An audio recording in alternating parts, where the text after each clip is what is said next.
Online के माध्यम से हम अपने विद्यार्थियों तक पहुंचते हैं। विद्यार्थी घर बैठे नामांकन कर सकता है, उसको कहीं नहीं जाना है। परीक्षा देने के लिए निश्चित रूप से उसे परीक्षा केंद्रों पर जाना होता है, लेकिन वो जो असाइनमेंट प्रस्तुत करता है वो भी अपलोड कर सकता है ऑनलाइन। और का प्रोग्राम करना है तो हमारे यहाँ आ सकता है, या फिर बीए का प्रोग्राम करना है, एमए का प्रोग्राम करना है। तो ये ज़रूरी नहीं है कि वही विद्यार्थी आए जो बिल्कुल 10+2 पास करके आए, बल्कि वे विद्यार्थी भी जिनकी पढ़ाई छूट गई है, जो कहीं नौकरी कर रहे हैं, वो भी हमारी शिक्षा पद्धति के माध्यम से शिक्षा प्राप्त कर सकते हैं। और एकमात्र मुक्त विश्वविद्यालय है, दूर शिक्षा का विश्वविद्यालय है उत्तर प्रदेश में। कभी कभी ये होता है कि ऐसा भी लोग डिसाइड करते हैं कि हम भी दूर शिक्षा देते हैं, लेकिन दूर शिक्षा देने का एकमात्र अधिकार इस विश्वविद्यालय रिसर्च प्रोग्राम भी चलाता है, पीएचडी प्रोग्राम भी चलाता है। तो हम चाहते हैं कि ज़्यादा से ज़्यादा लोग इस विश्वविद्यालय के बारे में जानें, और ख़ास तौर पर राष्ट्रीय शिक्षा नीति ने जो प्रावधान दिया है कि अपनी भाषा में शिक्षा प्राप्त करना, तो हम लोग ज़्यादा से ज़्यादा जो हमारी प्रमुख भाषा है हिंदी, उस हिंदी में हम अपना शिक्षा संचालित करते हैं, शिक्षित करते हैं अपने विद्यार्थियों को। और इसके साथ साथ हमने जो अपने बीए का प्रोग्राम बनाया है या एमए का जो सिलेबस बनाया है, वो राष्ट्रीय शिक्षा नीति के अनुरूप बनाया है। हमारे सारे पाठ्यक्रम, हमारे सारे कार्यक्रम, जितने भी हमारे प्रोग्राम्स हैं, वो प्रोग्राम्स में हम लोग एक उच्च कोटि का हम अपने स्वपाठ सामग्री, जिसको सेल्फ लर्निंग मटेरियल भी कहते हैं, वो तैयार करते हैं। और हमारे सारे प्रोग्राम यूजीसी के डिस्टेंस एजुकेशन ब्यूरो से संचालित होते हैं और उससे प्रमाणित होते हैं और उससे स्वीकृत हैं। हम कोई भी ऐसा पाठ्यक्रम और कार्यक्रम नहीं चलाते हैं जो डेप से रिकॉग्नाइज नहीं हो। हम सभी मानदंडों को पूरा करते हैं, और हमारा ये उद्देश्य है कि जिन विद्यार्थियों के पास शिक्षा नहीं पहुंची है, हम उसके पास पहुंचें। बार बार मैं ये दोहराता हूं कि हमारी शिक्षा प्रणाली का यह उद्देश्य है कि हम विद्यार्थियों के पास पहुंचें। आमतौर पर विद्यार्थी शिक्षा संस्थान में पहुंचते हैं, लेकिन हमारा जो शिक्षा संस्थान है, हमारा जो विश्वविद्यालय है, वो विद्यार्थियों तक पहुंचता है।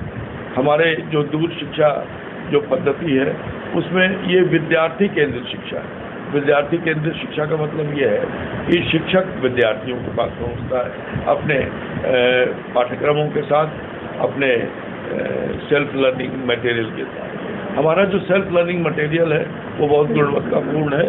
वो न केवल हमारे जो विश्वविद्यालय के अध्यापक हैं वे उसे तैयार करते हैं, बल्कि जो विभिन्न विश्वविद्यालयों में उस विषय से के विशेषज्ञ हैं वो भी हमारी मदद करते हैं, वो भी हमारा पाठ्यक्रम तैयार करते हैं। दूसरी बात ये है कि हम लोगों ने प्रवेश और परीक्षा सब कुछ हमने ऑनलाइन कर दी है, और ऑनलाइन के माध्यम से हम अपने विद्यार्थियों तक पहुँचते हैं। विद्यार्थी घर बैठे नामांकन कर सकता है, उसको कहीं नहीं जाना है। परीक्षा देने के लिए निश्चित रूप से उसे परीक्षा केंद्रों पर जाना होता है, लेकिन वो जो असाइनमेंट प्रस्तुत करता है वो भी अपलोड कर सकता है ऑनलाइन। और हम अपने सक्रिय कार्य को, जिसको असाइनमेंट बोलते हैं, उसको, और जो सत्रांत परीक्षा जो टर्म एंड एग्जामिनेशन देता है, उसको मिला के हम रिजल्ट बनाते हैं। ये तो एक बात हो गई।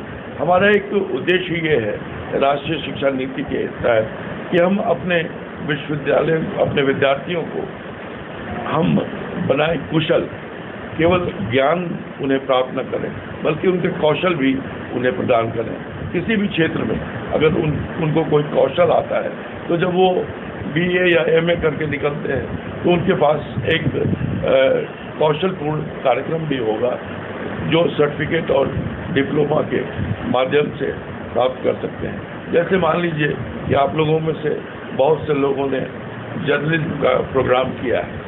अब मान लीजिए कि किसी को जर्नलिज्म का प्रोग्राम करना है तो हमारे यहाँ आ सकता है, या फिर बीए का प्रोग्राम करना है, एमए का प्रोग्राम करना है। तो ये ज़रूरी नहीं है कि वही विद्यार्थी आए जो बिल्कुल 10+2 पास करके आए, बल्कि वे विद्यार्थी भी जिनकी पढ़ाई छूट गई है, जो कहीं नौकरी कर रहे हैं, वो भी हमारी शिक्षा पद्धति के माध्यम से शिक्षा प्राप्त कर सकते हैं, क्योंकि उन्हें रेगुलर क्लास नहीं करना है। उनकी क्लासेज जो होती है वो स्टडी सेंटर में होती है, जिसको हम लोग काउंसलिंग कहते हैं, परामर्श करते हैं। विद्यार्थी तैयारी करता है, उसको हमारी पाठ्य सामग्री पढ़ता है, और उसको जो भी परेशानी होती है तो हमारे सभी स्टडी सेंटर में विशेषज्ञ हैं, वो विशेषज्ञ उनको बताते हैं कि कहाँ जहाँ आपको दिक्कत आ रही है उन दिक्कतों को वो दूर करते हैं। तो ये एक संपूर्ण शिक्षा प्रणाली है, और इस संपूर्ण शिक्षा प्रणाली के माध्यम से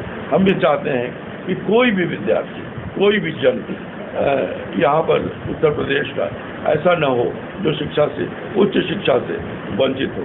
हम सबको उच्च शिक्षा से परिपूर्ण करना चाहते हैं। जब उत्तर प्रदेश के सारे लोग जो भी 10+2 करते हैं, और ख़ास तौर पर जो महिलाएं हैं, जो लड़कियां हैं, जो 10+2 करके फिर उच्च शिक्षा प्राप्त नहीं कर सकती, उनके लिए हम बहुत बड़ा अवसर प्रदान करते हैं कि वो हमारे यहाँ शिक्षा प्राप्त करें। अगर महिलाएं मातृशक्ति पूर्णतः शिक्षा प्राप्त कर लेती हैं, जो वंचित समाज के लोग हैं, जिनको आगे पढ़ने की सुविधा नहीं है, उनके लिए भी हमारा विश्वविद्यालय प्रोग्राम्स देता है और प्रोग्राम चलाता है। तो यही हमारा उद्देश्य है, और हम यहाँ आज गोरखपुर में प्रस्तुत आए हैं कि ज़्यादा से ज़्यादा गोरखपुर जो हमारा क्षेत्रीय केंद्र भी है, इस क्षेत्रीय केंद्र में ज़्यादा से ज़्यादा नामांकन हो, और हम चाहते हैं कि कुल नामांकन हमारा जो है पूरे उत्तर प्रदेश में वो 1 लाख से ऊपर हो जाए, और हम उसके लिए लगातार प्रयत्नशील हैं। हम अपने जो स्टडी सेंटर के, अध्ययन केंद्र के जो कोऑर्डिनेटर्स हैं, उनसे मिलेंगे, उनसे वर्कशॉप करेंगे, और कल भी एक कार्यक्रम है जिसमें हमारे विद्यार्थियों को टेबलेट्स बांटे जा रहे हैं, और वो शासन के द्वारा। तो हमारा विद्यार्थी जो है वो विद्यार्थी दूसरे विद्यार्थियों से अलग नहीं है। एक कहीं न कहीं विद्यार्थियों के मन में, कहीं न कहीं अभिभावकों के मन में ये सवाल उठता है कि क्या राजर्षि टंडन मुक्त विश्वविद्यालय से अगर हम शिक्षा प्राप्त करते हैं तो वो मान्यता प्राप्त है। मैं ये कहना चाहता हूँ कि हमारे सारे कार्यक्रम UGC से मान्यता प्राप्त है, राज्य सरकार से, भारत सरकार से मान्यता प्राप्त है, और कहीं भी वो जाएंगे तो उनसे ये सवाल नहीं पूछा जाएगा कि आप ये शिक्षा जो आप प्राप्त की है जिस विश्वविद्यालय से, वो मान्यता प्राप्त है या नहीं, क्योंकि हमारा विश्वविद्यालय निश्चित रूप से राज्य सरकार द्वारा स्थापित है, और एकमात्र मुक्त विश्वविद्यालय है, दूर शिक्षा का विश्वविद्यालय है उत्तर प्रदेश में।